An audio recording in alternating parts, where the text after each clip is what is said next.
¿Por qué hay que defender las ideas de libertad? ¿Qué ideas de libertad específicamente me quiero referir? Y cómo defender de la mejor manera esas ideas de la libertad. De eso quiero compartir con ustedes brevemente unas reflexiones. Entonces, entrando al tema, ¿por qué defender las ideas de libertad? Hay muchas razones y en estos días, el día de hoy, se ha hablado de la libertad desde distintos puntos de vista. Se ha hablado desde puntos de vista económico, filosófico, ético, jurídico, político, y todo eso es válido. Yo quisiera marcar el acento en dos maneras para decirles por qué es importante defender la libertad. La primera, por las consecuencias, un enfoque, si se quiere, un poco utilitarista. Y lo segundo, un enfoque tal vez más marquetero, más egoísta, por la posibilidad que tienes de diferenciarte cuando defiendes las ideas de libertad. Entonces me refiero a lo primero, por las consecuencias. Cuando estudiaba economía, y no fue hace tanto tiempo tampoco, recuerdo haber tenido un profesor que me decía, oye, estudiar economía en serio, porque fíjese que si usted estudiara medicina y por ahí sale un mal doctor después de la carrera de medicina, que no sé, pues toma 8 o 12 años dependiendo de la especialización, y eres un mal doctor, pues puedes tener una mala práctica médica y se te muere un paciente. El día de mañana, si estudias arquitectura y no haces bien los deberes y no estudias y la parte de los cálculos que tienes que hacer, se te puede caer la casa y vas a matar a una familia.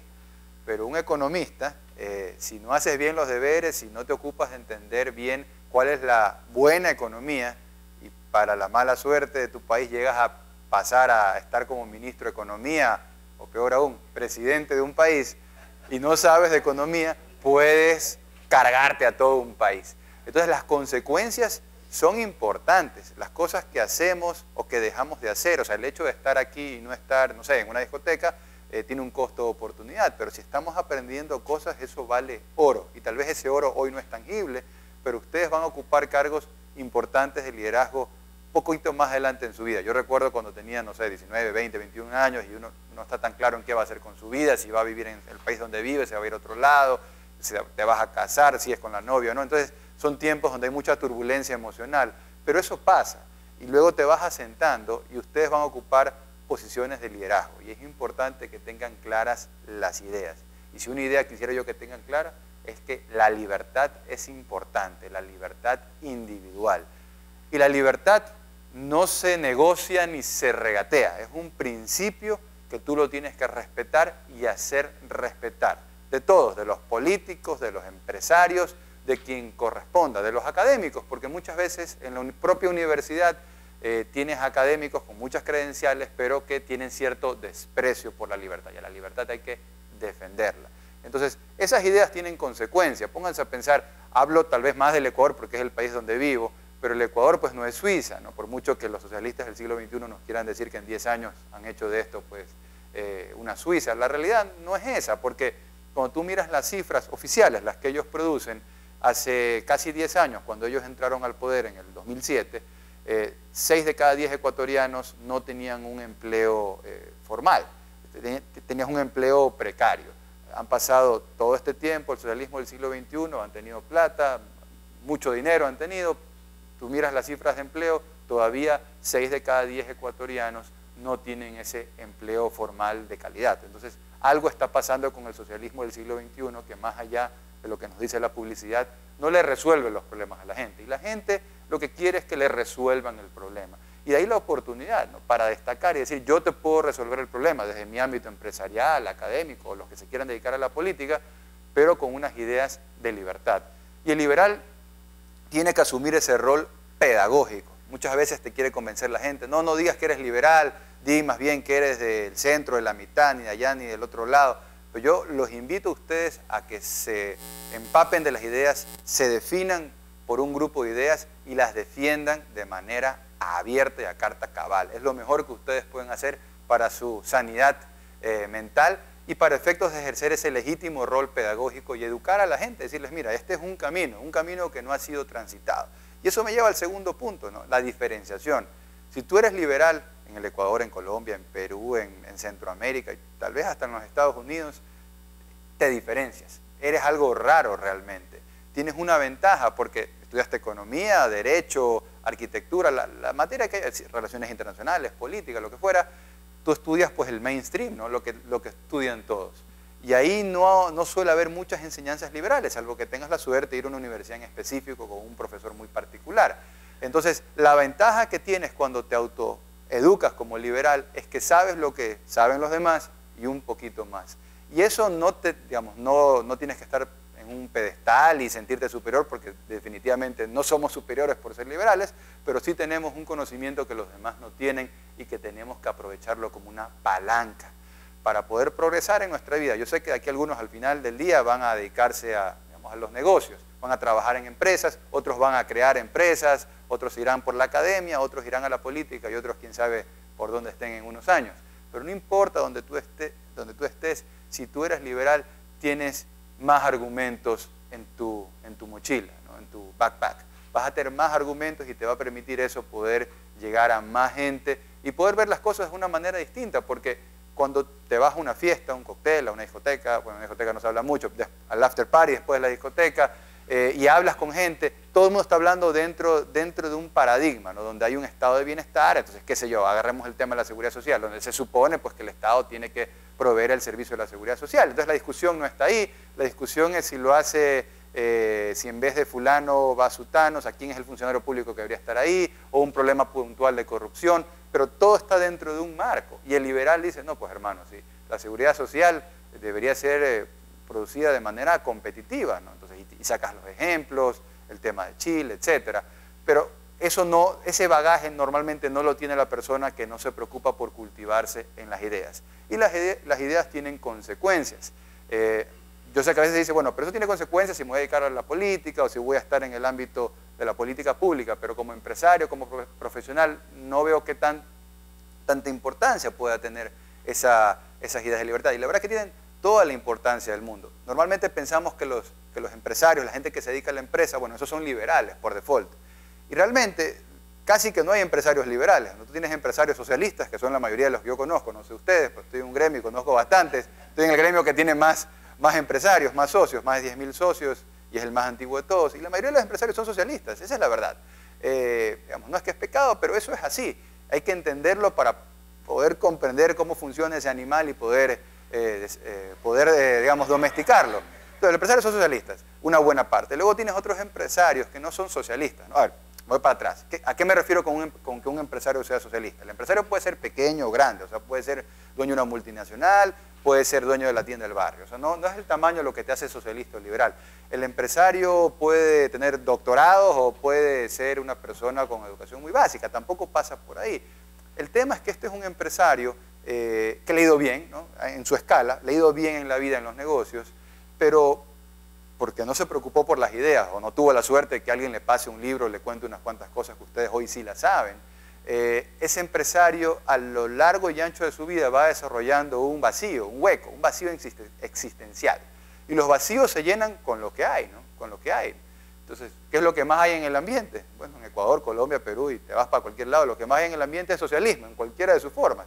Entonces, esta persona se empieza, vamos a decirlo así, a contaminar de socialismo y le surge una suerte de contradicción en su vida, porque de alguna manera hace dinero, ¿no? O sea, y él espera ver al final del día en su cuenta corriente, espera ver dólares, no espera ver abrazos, no espera ver un salario emocional de alguien, lo que espera ver son dólares, pero tiene ingresos, pero al mismo tiempo vive en el planeta Tierra y se siente que de alguna manera no es justo que él esté bien mientras tantas personas estén mal. Y al no tener ese marco filosófico que le dé una explicación de por qué él ha logrado lo que ha logrado y por qué otras personas todavía no pueden salir adelante, él se va por el socialismo. Y eso hace que hayan empresarios, pero al final del día, ¿quién financia a los socialistas? O sea, son empresarios socialistas.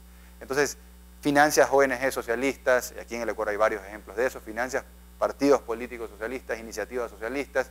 Claro, y no te das cuenta que a la larga, en el largo plazo, esa gente lo que quiere, la gente a la cual tú le estás dando el dinero, es que no existe el marco institucional que permitió que tú surjas en primera instancia, pero eso no lo ves, porque no tienes claras las ideas. Pero en el largo plazo tú estás de alguna manera sembrando una semilla de una destrucción fatal para ti y para tu vida. Entonces tienes esos empresarios socialistas por un lado, y luego tienes otros empresarios que no necesariamente son socialistas, que te hablan de la libertad, la mayoría están en los gremios, son colegas míos, les encanta hablar de la libertad, pero son pro negocio. O sea, ellos no valoran la libertad en toda su dimensión, vamos a decirlo de esa manera. O sea, si eres un importador de lo que sea, de PlayStation, de micrófonos, de televisores, bueno, obviamente tú quieres que no haya aranceles y las salvaguardias, que es un nuevo impuesto que hay en el Ecuador en este año, creado por el socialismo del siglo XXI, pues obviamente estás en contra de eso, ¿no? Porque eso te hace que tu negocio sea más pequeño. Pero si tú le hablas de otros aspectos de la libertad, es decir, qué sé yo, integración financiera internacional, ¿no? Que puedan venir bancos de cualquier parte del mundo, como pasa en Panamá, o si le hablas de lo que hablábamos hace un instante de la seguridad social, de pongamos a competir la seguridad social, no. O sea, ya ahí, ¿sabes qué? No, ya no entiendo o no quiero entender de eso, no, libertad solamente para mi negocio. Entonces, defienden la libertad en tanto y en cuanto sea rentable. No están convencidos del principio, sino simplemente es un tema de conveniencia. Y claro, entonces hoy estoy en un negocio y mañana estoy en otro y ya de pronto la libertad no me es rentable, no me es conveniente. Entonces tú tienes exportadores que hablan del TLC, exportadores de banano, de atún, de lo que sea, ¿no? Obviamente todos quieren un TLC con la Unión Europea, con Estados Unidos, y ahí todo el mundo agarra la bandera de la libertad. Pero tócales temas como subsidios que ellos reciban, o tócales otros temas de la libertad y ahí ya vas a darte cuenta que estás tocando una llaga. Entonces tienes también esos grupos de empresarios. Por eso es importante comprender bien las ideas y las ideas de libertad. Y bueno, sí, también pues hay algunos empresarios por ahí que sí son los empresarios liberales y hay que tratar de que existan más de esos. Y eso se lo logra con charlas como estas, ¿no? Porque al final pues en función de lo que estás sembrando, de la preparación que hoy estás dando, van a ser los empresarios del mañana. Entonces, las consecuencias son importantes, las ideas de libertad te permiten diferenciarte. ¿Qué ideas de libertad? Porque hablamos de las ideas de libertad, yo sé que han hablado estos días de ideas de libertad, y yo tal vez quisiera precisar en algunas ideas de libertad. No muchas, pero unas cuantas que me parece que son las que van a la yugular. La primera es la idea de la responsabilidad individual. O sea, el liberalismo, por definición, a nivel de persona, reivindica eso de hazte cargo de tu propia vida. Nadie va a hacer las cosas por ti mejor que tú mismo. De alguna manera el liberalismo es, cuando vas a una librería y dices, quiero regalar un libro, ¿qué libro me recomienda? Y te mandan a la sección de autoayuda. Y por lo menos aquí en el Ecuador la sección de los libros de self-help son los libros donde la gente dice, no, eso no le pares bola a esos libros, pues son los libros que uno compra para regalarle a otras personas que andan deprimidas. Bueno, de alguna manera el liberalismo es la autoayuda elevado al plano político, ¿no? O sea, autoayúdate. Yo no te voy a venir a quitar nada, no voy a venir a robar nada, te voy a ayudar a que tú te ayudes. Entonces, de alguna manera, el liberalismo existe porque creemos que la gente debe ser tratada como mayor de edad cuando llegan a su mayoría de edad. No los puedes tratar como niños a los adultos y cada uno tiene que hacerse cargo de sus problemas, obviamente sin que esto quite la posibilidad de que podamos darle la mano a los heridos, los que se van quedando atrás en el camino, y para eso pues el mercado ofrece soluciones, y hay soluciones que un Estado de Derecho ofrece para resolver esos problemas, soluciones de mercado y distintos tipos de soluciones. Pero aquí la clave es la responsabilidad individual. Y para entenderlo mejor el contraste, ¿qué es lo que te ofrece el socialismo? No, tú no eres responsable de los problemas que te pasen, visto de una manera o de otra manera, échale la culpa, endósale la responsabilidad a los demás. ¿Cuál es el tema de hoy en el Ecuador? El de las tapas de los diarios del día de hoy, el tema de la Oxy, ¿no? El Ecuador hace casi 10 años, en una contratación petrolera, decidió declarar unilateralmente la caducidad de un contrato, ¿no? Si nos metemos en el detalle de ese tema, es como que si un policía ve que alguien se pase un semáforo rojo a las 2 de la madrugada donde no hay nadie y por eso pues te manden a cadena perpetua. O sea, una desproporcionalidad. Pero bueno, sea como fuere, eso fue lo que sucedió y el socialismo lo que quiere el día de hoy es decir, bueno, esa responsabilidad de lo que pasó con ese tema, eso es de los gobiernos del pasado, eso no nos corresponde a nosotros, eso no te corresponde a ti. O sea, es siempre tratar de esquivar la responsabilidad. Si el socialismo es algo, es échale la culpa al que viene. Así como esas tiendas que dicen hoy no fío, mañana sí, el socialismo es eso. O sea, échale la culpa al siguiente, pásale la responsabilidad a otras personas. Y para mucha gente en muchos momentos de la vida te atrae esa idea de no es tu culpa estar como estás, es que a ti no te han dado, es que una suerte de determinismo genético, biológico, la mala suerte de tu abuelito, tu papá, no, tu profesor, tus jefes que no te han dado, no, tú te lo mereces. ¿Qué es lo que dice el presidente Correa cuando hace un par de años le fracasó su iniciativa del Yasuní ITT, que era una iniciativa de unos yacimientos petroleros que están debajo pues, de el mayor espacio de flora y fauna y de biodiversidad del planeta Tierra. Él decidió que eso había que, bueno, primero había que defenderlo y ya después, cuando le faltó plata, decía que eso había que reventarlo. Y entonces había una propuesta él decía, bueno, ahí hay 3.000 millones de dólares enterrados bajo tierra, si el mundo, o sea, si hay gente, empresarios que nos dan 1.500 millones de dólares, ya no lo reventamos. Como no pudo conseguir la plata, entonces dijo, vamos para adelante con los bulldozers. ¿Y qué fue lo que él dijo? El mundo nos ha fallado. No, hermano, nadie te ha fallado, tú has fallado. O sea, es una mala idea que tiene una mala consecuencia. Entonces, asumir la responsabilidad es clave para los liberales. Conectado a esa idea está el tema de la humildad. En el año 2000, ya hace algunos años, gracias a Dora Ampuero, tuve la oportunidad de hacer una pasantía en Atlas, en Washington. Entonces, esto era un feriado y me acuerdo que me quedé por ahí y empecé a estar hurgueando unos libros, chequeando unos libros, y encontré un librito, digamos, no es muy trascendente, pero de alguna vez Milton Friedman, el personaje de la taza de café, Milton Friedman, Premio Nobel de Economía, había estado en Praga, en República Checa. Entonces era un libro que era un compendio de sus conferencias en Praga. Nunca más lo vi ese libro, lo vi ahí. Me lo traje ese libro, pero nunca más lo vi por otro lado. Es un libro chévere porque en esas conferencias que Friedman da en Praga, le preguntan si alguien le dice del público si usted puede definir liberalismo en una palabra. Y él se queda pensando un rato y dice humildad. Yo me acuerdo cuando leí eso, en ese entonces, no conecté, ¿no? Porque yo entendía el tema de la humildad en un plano individual, personal, donde sea humilde, o sea, no seas arrogante, no seas salvaje, tienes que ser humilde en tu vida. Poco así entendía de la humildad, pero claro, él explica y él a lo que se refiere es eso, pero elevado al plano político. Es si un político, si un ministro de Economía, si alguien, un tomador de decisiones a nivel nacional es humilde, no se va a creer capaz de poder dirigirte tu vida. Y eso también es una diferencia con el socialismo, porque el socialismo es la arrogancia elevada al plano político, es la fatal arrogancia que decías, creerte capaz de saber cómo debe de vivir la gente su vida, a nivel económico, meterte a nivel ya del chisme, o sea, de cómo, no sé, pues de la dotación económica que tiene que tener, si tiene que tener televisores o refrigeradoras o muebles en su casa, qué tipo de muebles. O sea, el socialismo llega a ese tipo de cuestiones absurdas y los liberales más bien pues entendemos que esto es una cuestión de humildad. Yo a veces no sé, mejor dicho, yo no sé a veces ni en 5 años qué va a pasar con mi vida en 10 años, no lo sé, ni mi vida ni la de mi familia.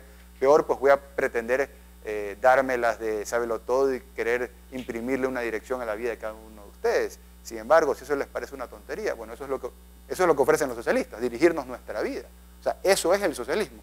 Aquí en el Ecuador, como han tenido tanta viada y tuvieron tantos petrodólares, han hecho salvajadas, ¿no? Entonces ellos crearon estas SEMPLADES, la Secretaría Nacional de Planificación del Desarrollo, cuyo trabajo es eso, es dirigirte tu vida. No, Pablo, eso es una exageración. Bueno, y hay mucha gente aquí que quiere estudiar para una carrera, pero aquí las carreras se abren o se cierran en función de lo que dice el Plan Nacional de Desarrollo, los objetivos que ellos han definido, los sectores que ellos han definido que van a ser los ganadores en el largo plazo del país. Claro, eso es una tontería y eso no funciona en ninguna parte del mundo. ¿Quién sabía hace 10, 15 años que Google, Twitter, Facebook iban a existir? Nadie sabía eso ahí. O sea, en Estados Unidos no hay un SEMPLADES que anda diciendo y ahora vamos a fomentar esto. Aquí eso es una tontería. Pero acá esas tonterías tienen fuerza de ley. Y luego hay un joven que se queda sin empleo se queda sin empleo, se queda sin una educación, sin la educación que él busca, porque esto es un mito, la educación gratuita. Primero que lo gratis ya al final del día no es valorado, pero más allá de eso, es un mito, porque no es gratis y no es que tienes la libertad para escoger que el socialismo te ofrece. O sea, te simulan eso, y al final te hacen escoger opciones y te dan la que ellos te quieren dar. Entonces te han dado la opción, pero tú no terminas escogiendo. Ustedes son privilegiados si realmente están estudiando lo que quieren estudiar. Entonces, el socialismo no es muy humilde, que digamos, sino más bien arrogante. El socialismo no valora la responsabilidad del individuo, sino que se cree capaz de decirle, oye, esa responsabilidad no es tuya, es de los demás. Y el socialismo, en esa misma línea de pensamiento, no valora la tolerancia, que es un valor positivo de la libertad. Cuando habla de las ideas de la libertad, estamos hablando de la tolerancia, que no porque a ustedes no les gusten las camisas blancas significa que me van a pasar una ley prohibiendo que yo venga con camisa blanca. Esto es una tontería, pero es que en el socialismo del siglo XXI de hoy, en varios países todos los días, hay leyes que son una tontería, son pura intolerancia. Y de nuevo, el ser liberal te hace llegarle a más gente, a más grupos de gente que a veces te dicen, pero tú eres liberal, tú eres de derecha, lo cual no es preciso, pero tú le llegas a más gente cuando hablas de las bondades que tenemos los liberales como gente tolerante que somos. Toleramos No porque algo nos guste o no nos guste significa que le vamos a imprimir fuerza a eso, que lo vamos a prohibir en el caso que tuviéramos algún tipo de poder político, o que vamos a persuadir a la gente, vamos a obligar a la gente a que haga lo que nosotros queremos que haga. El liberalismo es tolerancia, el socialismo es intolerancia pura. Aquí en el Ecuador, hoy estamos, ya estoy perdido con los días, pero estamos martes. Esto es un martes que sabe a domingo, ¿verdad? Los domingos, los de Ecuador sabemos, los que no están en Ecuador tal vez no lo saben, pero los domingos en el Ecuador, gracias al socialismo del siglo XXI, no se puede tomar cerveza. No se puede tomar cerveza. O sea, eres un delincuente si te tomas una cerveza. Entonces, estas aberraciones del socialismo, que no hay nada más conservador que el socialismo, dicho sea de paso, ¿no? O sea, los socialistas que sean de progresistas, que reivindican cambios sociales. No, al final del día no hay nada menos transformador o más conservador que el socialismo. Entonces, en eso se parecen, o sea, ahí se topan en los extremos, conservadores y socialistas. Y los socialistas en el Ecuador hablan de eso. Y ya, y si quieren hacer el chiste más grande, solamente han habido en los últimos 30 años 2 presidentes de la República que han propuesto esa salvajada. El presente y Abdalá Bucaram, el loco, para los que no se acuerdan quién era, ¿no? El loco. Él también tuvo esa maravillosa idea de prohibir la cerveza los días domingos. Entonces, claro, no me gusta, chao, se fue. O lo contrario, me gusta andar en bicicleta, como el presidente aquí le gusta andar en bicicleta, entonces ciclovía por todo el país. Y en la constitución de él, la de Montecristi, la del 2008, está plasmado el derecho que tenemos los ecuatorianos a tener una ciclovía. Pero vaya a ver, tremenda tontería eso ahí. Pero bueno, eso está, ¿no? O sea, entonces, tolerancia e intolerancia hecha ley. Y en esa misma línea está el tema de la persuasión. Y sé que ya se ha dicho en este foro, y yo coincido con eso. La herramienta liberal, el arma, si se quiere pintarlo de alguna manera, es la persuasión. Nosotros creemos en las ideas de libertad y organizamos un foro. Los socialistas no creen en la libertad y te meten preso. O te hacen la vida imposible, que es casi que lo mismo. Entonces, esas son las grandes diferencias que hay, ¿no? No es lo mismo organizar un foro para contarte las cosas que los países que más se han desarrollado, y hablarte de filosofía, de historia, de economía, de política, de ética, de derecho, que meter preso a la gente o que andar, como dice ahora el fiscal Nieves de Venezuela, el psicoterrorismo, ¿no? O sea que ya es un tema de que el socialismo llevado a su extremo es un acto mafioso, un acto vandálico. Pero es una diferencia de grado, no de clase. Al final el socialismo es socialismo, por más que se quiera reinventar del siglo que se quiera poner, la etiqueta que se quiera poner, el socialismo es la agresión a la iniciativa individual, a la iniciativa empresarial, y empresarial en el sentido más amplio. Y entonces nosotros tenemos la herramienta que es la persuasión. La herramienta de los socialistas es otra, ¿no? Es la fuerza. Y esto es algo desde siempre, porque hoy estamos en el siglo XXI, pero vayámonos, no sé, 25 siglos atrás, vayámonos más atrás, lo más atrás que podamos imaginarnos, y ponte a pensar en gente ahí con taparrabos, personas que están tratando de organizarse para vivir en comunidad. Entonces uno piensa que hay que ir para allá, otro piensa que hay que ir para allá. El liberal de ese grupo pues será la persona que tratará con el lenguaje primitivo que tenga de persuadirlos a que vamos por acá, que no es por acá la cosa. Y el más cavernícola de todos, me acuerdo del libro de Gabriela Calderón, el que tiene el cavernícola, pues ahí sí son todos cavernícolas, ¿no? Pero el más cavernícola de todos va a ser el que agarre el garrote y empiece a pegar y diga, no, es por acá. Bueno, el cavernícola solamente ha evolucionado, pero el socialismo, digamos, sigue siendo cavernícola.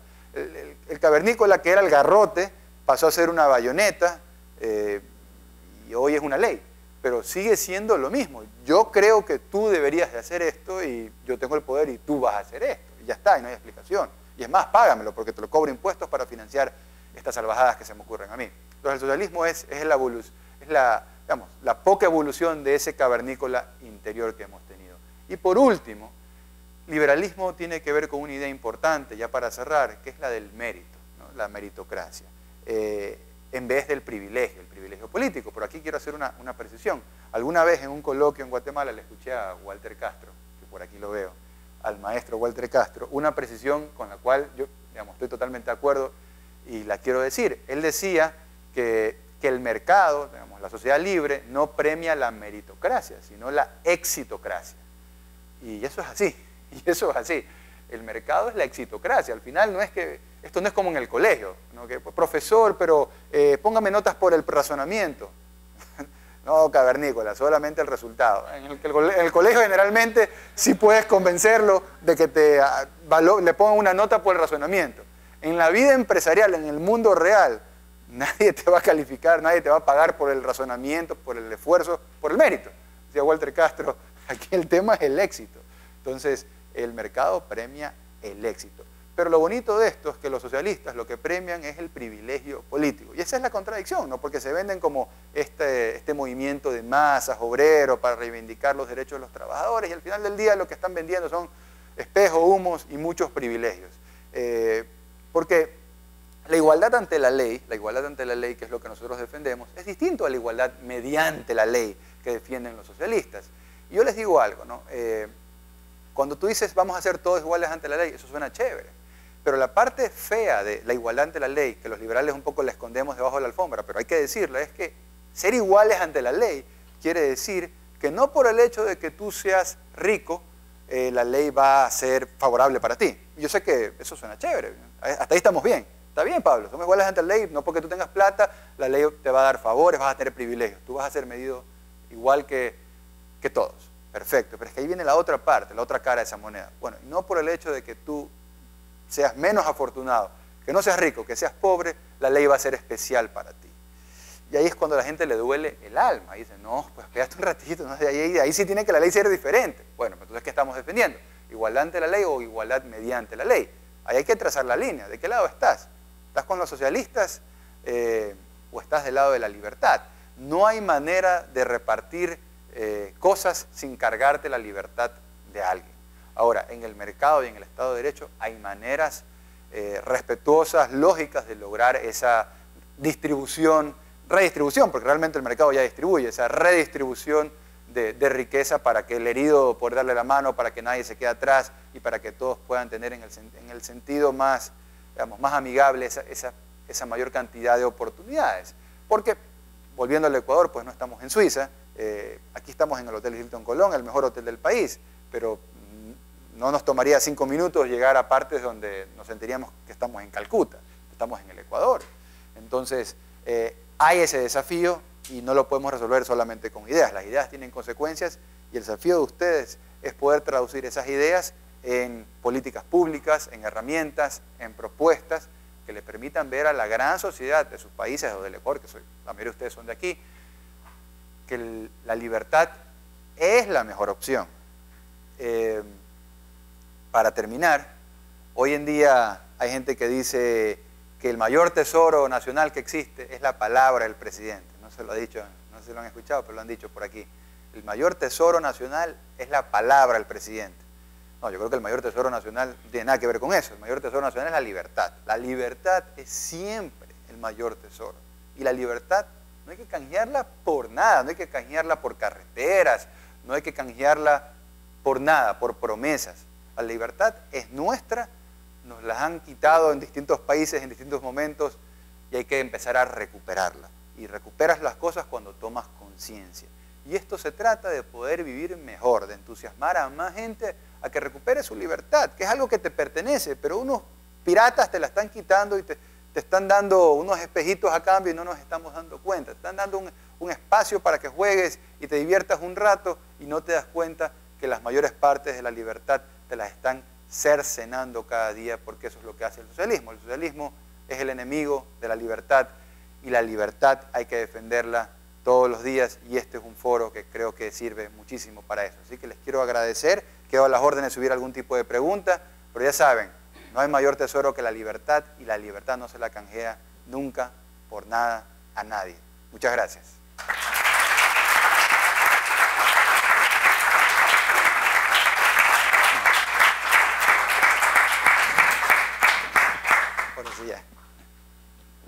¿Alguien tiene preguntas?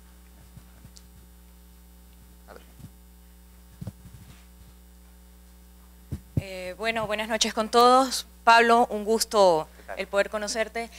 Bueno, tuve la oportunidad de leer tus 10 propuestas para reactivar el comercio.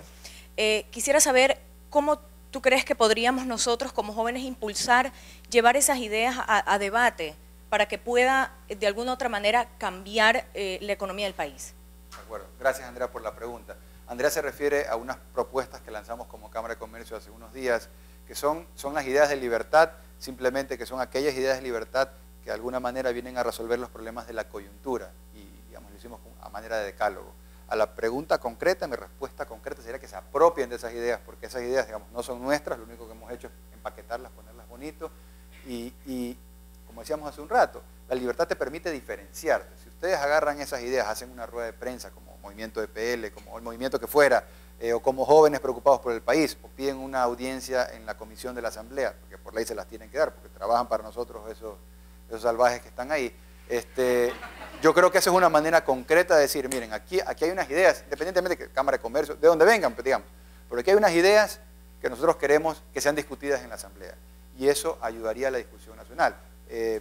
La semana pasada, hay tantos impuestos que ya uno a veces se vuelve loco ya con tanta cosa, ¿no? Pero la semana pasada entró en vigencia este impuesto que le pusimos de nombre el impuesto zombie, porque estamos en Halloween, entonces nos agarramos del Halloween y hablamos del impuesto zombie, porque era un impuesto aburridísimo explicar, el impuesto del 2 por 1000 al capital de las empresas domiciliadas en Guayaquil del año 70, que sirve para, recogido por la Universidad Estatal, que sirve para beneficiar al hospital universitario, ya aburría a todo el mundo. Entonces, como era un impuesto que estaba derogado, que este gobierno lo derogó el año pasado, y agarraron una ley de ahora, que es la ley de alianzas público-privadas, que no tiene nada que ver, es una ley para incentivos tributarios, y agarran esta ley y meten, o sea, y reactivan ese impuesto, o sea, lo ratifican, un impuesto ya derogado, o sea, no se entiende esto de aquí, un impuesto ya derogado, un impuesto que a las empresas este año, a las empresas grandes, porque es sobre el capital, les ha extraído casi 10 millones de dólares, hay empresas que pagan medio millón de dólares al año, hay empresas que dicen, no, como es para Guayaquil, no me voy a Guayaquil, me voy a Durán, que es, digamos, otro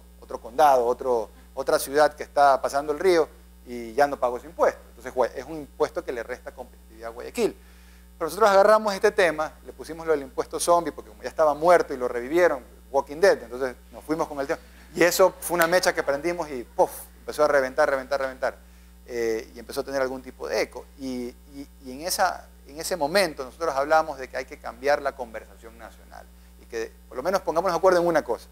Hoy no necesitamos más impuestos, necesitamos más libertad. Si conseguimos meter ese tema, chuta, ya estamos, o sea, estamos del otro lado. Metamos esa premisa de ahí. Hoy el Ecuador no necesita de más impuestos, necesita de más libertad. Recorten impuestos, no recorten libertades. Yo creo que por ahí va el tema. La verdad es que nunca necesitamos más impuestos, pero hoy estamos en crisis, entonces aprovechemos esa crisis para agarrarnos de algo que es muy difícil sostener lo contrario. No, el Ecuador necesita más impuestos. El otro día, como ahora Twitter te da esa herramienta de hacer encuestas, hice una encuesta obvia, absurda, pero había que hacerla. Para salir de la crisis necesitamos más impuestos o menos impuestos. Obviamente, de manera abrumadora, salvo los salvajes del gobierno y por ahí alguno que estaba troleando, ganó el que nadie quiere más impuestos en plena crisis. Nadie quiere más impuestos. Entonces yo creo que en el tema de las propuestas, el filón sería cambiemos la conversación nacional. Necesitamos más libertad, menos impuestos. Porque la mayoría de esas propuestas tienen que ver con impuestos que hay que eliminar. Que las salvaguardias, que el impuesto del 2 por 1000, que el impuesto a la salida de divisas. O sea, son una serie de cosas que han venido debilitando la economía y que definitivamente no las necesitamos. Pero hay que hacerlo notar. Ahora, yo creo que este es el mejor momento para defender las ideas de libertad. Siempre es un buen momento, pero este es el mejor momento porque antes el gobierno daba la impresión de que tenía una agenda y tenía plata. Hoy plata no tiene. Y la agenda creo que tampoco. Me da la impresión que se le han agotado las ideas a los socialistas. O sea, ya hicieron una cantidad de salvajadas y ya realmente no saben qué hacer. Nos han metido en un problema, no saben cómo resolverlo. Entonces creo que la coyuntura nacional está muy abierta para escuchar nuestras ideas. Y lo que se necesita son más voceros. Y ahí entran ustedes, o sea, la gente joven. Todo el mundo quiere escuchar a alguien joven. Entonces, hay una oportunidad para destacar y proyectarse. ¿Alguna otra pregunta? Hay una más ahí. Tenemos un tiempito. Porque aquí hay una sorpresa, ¿no? Yo le dije, una sorpresa. Yo iba a decir la sorpresa. ¿Qué tal, Pablo? ¿Cuál es el libro que más te marcó y por qué? De todo, así, de cualquier cosa. O sea, de estas puntualmente cosas. En liberalismo. Ya. Buena pregunta. Y debería tener una respuesta muy lista para eso. Chuta. A ver, mira, el de los fundamentos de la libertad de Hayek, con ese libro no hay pierde. Lo que pasa es que para digerir ese libro tienes que ya haberte preparado un poquito. No porque sea muy complejo ni nada, sino que por la extensión y está escrito como se escribía antes, que le das bastantes vueltas para llegar a una idea, ¿no? Pero Fundamentos de la Libertad de Hayek para mí es el libro que digo me hizo liberal. Es el libro que realmente es un libro de historia de las ideas, si se quiere. O sea, no es un libro de economía, no es un libro de política, no es un libro libro de Derecho, un libro, yo diría, de Historia de las Ideas, La faceta de historiador de las ideas de Hayek. Ese es un gran libro, que si no lo han leído, yo sí los invitaría a que lo revisen, si quieren realmente comprender las ideas en serio, en los libros así, un poco, digamos, clásicos, decirlo de alguna manera. Y de ahí depende que esto es como un menú, ¿no? ¿Qué quieres? ¿Qué te provoca? Y por ahí te podemos dar sugerencias. Pero ese sería un libro interesante. Y de ahí un libro que estoy ahorita escribiendo un libro, pero estoy escribiéndolo, es un libro con caricaturas, inspirado en un libro, que ese sí fue el primero el que me dio la píldora roja, el libro de Luis Pasos. Hay un libro famoso de Luis Pasos, un escritor mexicano que ha escrito como 40 libros, va al baño y sale un libro ahí, el tipo, Luis Pasos. Entonces este es un libro muy viejo de él, se llama ¿Dónde vivir mejor?, que es con caricaturas. Es muy chévere, si lo han visto, ya saben lo que estoy diciendo. Vengo ahorita de la playa, el día que me fui a la playa hace 3 días, se lo di a mi hijo, el mayor de 12 años, y lo leyó en el carro. O sea, llegamos en 2 horas, ya lo había leído y le fui preguntando cosas. Y es un niño normal, no crean que es nerd ni nada, es un niño normal. Entonces, ese libro es chévere. Entonces, estoy escribiendo ahora algo como que la secuela de ese de ahí, ¿no? O sea, con caricaturas, que me parece que es un buen vehículo para llegarle a más gente, para que más gente se interese. Entonces, si ya has leído el de ¿Dónde vivir mejor? ¿Conoces ese de ahí, de Luis Pasos? Ya, el de Hayek sí. Yo te diría, ¿y el de Hayek lo has leído o no? Ya, eso. Entonces, ¿para qué te voy a dar más? Te voy a hablar de más platos. Ese es tu plato, hermano. Ese es uno, nada más. Leer ese y ya estás. Estás del otro lado. O sea, sí, bueno, y Dora aquí dice, y coincido, los que estudian economía, los que quieren ser más economía en una lección de Henry Hazlitt también te hace la vida más fácil o más difícil, ¿no? Dependiendo. Tuve la mala suerte que lo leí cuando estaba en primer año de economía, entonces me destruyeron la carrera. O sea, toda la carrera me pasé peleando con los profesores, toda, porque ya es la píldora roja de Matrix, ¿no? Ves las cosas ya de otra manera. Y me botaron de la universidad, ¿sí? No diga eso. Pero sí, es verdad. Sí, por ese libro. Está bien. ¿Alguna otra cosa? Bueno. Yo creo que la gente, aquí hay una más y yo creo que con esa rematamos, por favor.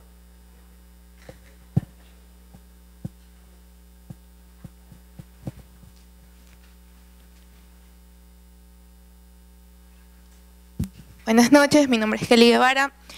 Una pregunta más concreta, ¿no? ¿Cuáles son los retos, eres representante de la Cámara de Comercio, cuáles son los retos en cuanto a emprendimiento, en cuanto al mismo comercio ecuatoriano, en el instante que cambiemos? Yo sé que esto del socialismo no va a durar mucho tiempo, ¿no?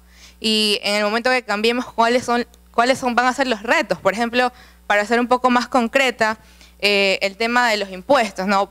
Obviamente el próximo gobernante va a querer sacarlos todos, pero va a estar encarecido el producto. Por ejemplo, pongo el ejemplo de un carro que en este instante cuesta $30.000, quita un impuesto, va a costar menos un carro nuevo que el carro que yo compré a más valor. ¿Cuáles son los retos en la economía? ¿Cómo va a fortalecer o cómo va a decrecer? No sé. De acuerdo. Hace un tiempo José Lo Andrade, que no sé, lo conocen, del Movimiento Libertario, me regaló un libro de Friedman que se llamaba La tiranía del status quo. Me lo regaló en copia porque parece que no se consigue ese libro. Y ahora, me lo regaló hace un tiempo, pero la verdad es que recién ahorita lo leí, recién ahora en este feriado. Entonces es un libro que Friedman escribe allá por el año creo que 84, 85, por ahí, y es sobre el primer periodo de gobierno de Ronald Reagan. Un libro súper chévere. Viejo el libro, pero los conceptos y las ideas clarísimas. La verdad que lo disfruté un montón. Ya entiendo por qué José lo quería que lo lea. Muy bueno. Y este libro dice que la tiranía del status quo es los grupos de presión que impiden que las cosas fluyan y se muevan. Pero que todo político, digamos, en una sociedad democrática, cuando entra, tiene algo así como 6 a 9 meses para hacer los cambios. 6 o 9 meses. Entonces yo creo que los desafíos hay que enfrentarlos en esos primeros 6 o 9 meses para hacer todos los cambios que hay que hacer.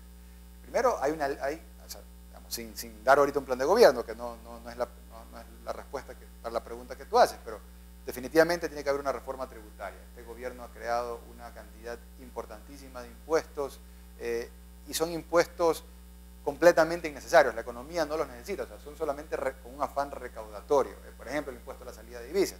La dolarización no necesita ese impuesto, eso es una mentira, eso es un cuento. Gabriela Calderón lo ha desmitificado 100.000 veces en sus artículos y ahí están los argumentos para quien quiera conocer el detalle, pero por dar un ejemplo, eso ahí. Claro, lo que pasa es que hoy recauda el 10% de la recaudación tributaria, 1.500 millones de dólares. Entonces, dicen lagarto que traga no vomita, ¿no? Con tanta plata, eso es difícil. Y ahí hay varios más, pero ese es el principal. Entonces, lo primero, la reforma tributaria. Lo segundo, el tema de la integración comercial. O sea, no puede ser posible que Ecuador, cuyo principal socio comercial sea los Estados Unidos de Norteamérica, no tengamos un tratado de libre comercio con ellos. O sea, no se puede creer eso ahí, no se lo puede creer. Y nos metamos a hablar del tema del acuerdo de comercio con la Unión Europea, que ahora estamos rogando para que Perú y Colombia nos den el beneplácito para poder tenerlo, porque nos estamos integrando en un acuerdo multipartes. Y si nos, digamos, yo siempre digo, si nos ponemos exquisitos, deberíamos de reclamarle al gobierno que estamos con 3-4 años de atraso en ese acuerdo comercial. Porque debimos haber entrado cuando los colegas entraron, Perú y Colombia. Nosotros no entramos por un tema ideológico, y no hemos entrado en los Estados Unidos por un tema puramente ideológico. Entonces, la integración comercial, el TLC con Estados Unidos, la integración con el acuerdo de comercio, la Alianza del Pacífico, y ¿cómo se llama ahora el nuevo? El TPP, bueno, el Trans-Pacific, ese de ahí, ¿no? Ahí hay que insertarse también, o sea, hay que meter... ¿Qué debería ser un gobierno liberal? Tener no un canciller. Ese sí es un cargo que hay que triplicar, es de 3 cancilleres. ¿Y qué están haciendo los cancilleres? Todo el día están firmando, o sea, están buscando firmar acuerdos de comercio con todo el mundo. Eso debería ser un gobierno inspirado en las ideas de libertad. Ahí sí debería ser proactivo y muy agresivo, estar buscando oportunidades. Entonces tienes el tema tributario, tienes el tema de la integración comercial, luego tienes el tema del emprendimiento, digamos, todo el tema del doing business. Hay que hacer una cantidad de reformas societarias, ya dije las tributarias y laborales, para hacer que esto tenga más sentido. O sea, hoy el Ecuador es un país extremadamente caro para contratar, es muy caro. Y eso nos resta competitividad y, digamos, hace que... El problema no es para el gran empresario, el problema es para el pequeño empresario. Yo mismo me considero un entrepreneur, tengo un negocio, una representación Subway de los sándwiches, y mi dolor de cabeza de todos los días es el tema de personal, porque la enésima reforma laboral que hicieron ha convertido en deporte nacional que la gente trabaja 90 días y luego se va porque tienes que pagarles ahora un desahucio, un bono por salir. No importa si ellos salen o tú los sacas, a partir del día 90 tienes que pagarle un bono que es el 25% del salario básico unificado. Entonces es un deporte, ¿no? Trabajas 90 días, te sale. Ahora, claro, esa acción genera una reacción, al día 89 te vas, ¿no? Pero eso tampoco es bueno porque... y esto es algo que nosotros como Cámara de Comercio lo dijimos en la Asamblea, los socialistas tienen este prejuicio, ellos creen que el empresario contrata gente y tiene un éxtasis por despedir a la gente. Y honestamente no conozco a nadie que haga eso, ¿no? En su sano juicio. Todo empresario se mata por reclutar el mejor talento humano, y lo que menos quiere es tener que sacar a la gente, porque estás invirtiendo tiempo y dinero en capacitar a la gente. Pero si te ponen pues unas condiciones imposibles de cumplir, haces que sea muy difícil despedir y por lo tanto pues es muy difícil contratar. Yo diría el tema laboral, el tema societario, en el Ecuador no hay una ley de quiebras que sea decente, o sea, si llegas a quebrar una empresa eres un paria, o sea, cuando en los países pues sensatos los directivos de una empresa pueden solicitar una reprogramación de pagos, o sea, pueden entrar al Chapter 11 y al día siguiente pueden crear una empresa nueva. Aquí en el Ecuador llegas a quebrar una empresa y te fregaste. Entonces todo el sistema está hecho para hundirte, no para... Y más allá de lo legal, ya en el plano social, digamos, ya de la sociedad, ya quebraste, es lo peor. Estuve hace unos meses en Israel por cosas de la vida, invitado por una fundación Friends of Israel, Amigos de Israel, y la verdad que me pareció increíble Israel. No sé si ustedes han estado, los que no, los invito a que vayan para allá. Israel es un país que es 10 veces más pequeño que el Ecuador. El Ecuador es un país pequeño, Israel es 10 veces más pequeño. Tienen 5 o 6 millones de habitantes, nosotros tenemos 16 millones de habitantes, no hay recursos naturales, vamos a decirlo diplomáticamente, ellos tienen unos vecinos complicados, ¿no? Aquí nos matamos con Perú y Colombia en fútbol, pero allá se matan de verdad, ¿no? O sea, y sin embargo, el PIB de ellos, el PIB per cápita es 5 veces más que el del Ecuador, sin recursos naturales, como les digo. ¿Qué hacen en Israel? Bueno, una serie de cosas, no los voy a aburrir, pero una de las cosas que ya está, ya casi que es cultural, es el tema de que no se ve mal a la persona que haya emprendido y que todavía no ha tenido éxito. Yo estuve en la Universidad Hebrea conversando, digamos, como que si aquí estuviera con ustedes y preguntándole, oye, ¿cuál es tu negocio? ¿Cuál es tu emprendimiento?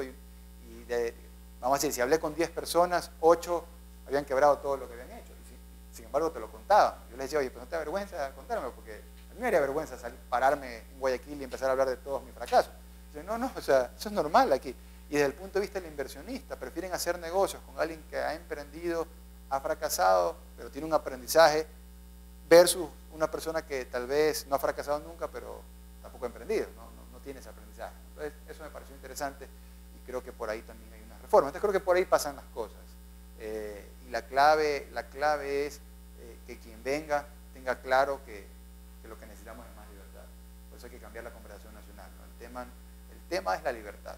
Y ese tema hay que meterlo, y el tema es ahora, o sea, el momento es ahora, porque hoy la coyuntura en crisis, la gente está ávida de respuestas, de soluciones. Y ahí tenemos que estar nosotros, diciendo, oye, pero si bajamos impuestos, oye, pero si se libera esto de aquí, oye, pero si hubiera más libertad de expresión, y no solo las libertades económicas, también meternos en las libertades políticas. El tema de la reelección indefinida, ese es un tema que hay que meterse durísimo.